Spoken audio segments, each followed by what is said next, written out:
La caméra est esclave des serveurs distants dans le cloud. Toute la couche de service est réalisée dans le cloud. Toutes les connexions du client se font donc sur une triangulaire entre le client, le cloud et puis son domicile ou son entreprise, puisqu'on a une clientèle aussi professionnelle. Et donc tout ça dans un mode sécurisé, sachant que jusqu'à maintenant la vidéosurveillance a été réservée à des environnements complètement dominés sur le LAN, donc des réseaux privés, dans des aéroports, dans des bijouteries ou autres, et que la grosse difficulté c'était de reproduire ça avec les mêmes normes de sécurité, ou en tout cas avec une forte norme de sécurité, avec une continuité de service permanente sur un réseau qui est éminemment dégradé, qui est le réseau Internet. On a mis en place une infrastructure, des technologies qui permettent d'avoir un flux adaptatif. C'est-à-dire qu'aujourd'hui, en mobilité, il y a toujours des variations très importantes de flux.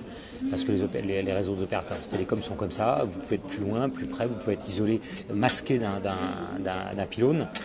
Donc avoir un flux, et ce qu'on voulait avant tout, c'est que le client ait toujours l'accès au flux live. Alors éventuellement on dégrade la qualité de l'image, mais on a toujours l'accès. Ça ne se bloque pas, et ça c'est déjà énorme par rapport à beaucoup de vendeurs de caméras.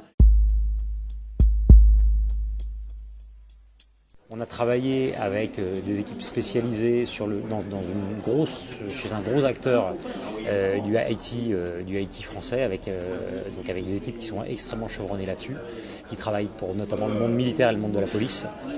Et à partir de ça, on a monté une structure de sécurité, en tout cas des paramètres de sécurité qui sont pour nous dans ce qu'on pouvait faire de mieux aujourd'hui par rapport à Internet.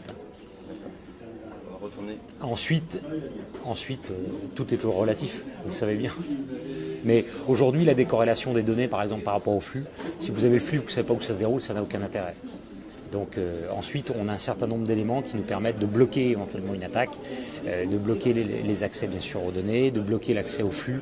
Donc tous ces éléments corrélés, mis ensemble, font qu'on a, à mon avis, une très bonne solution de sécurité.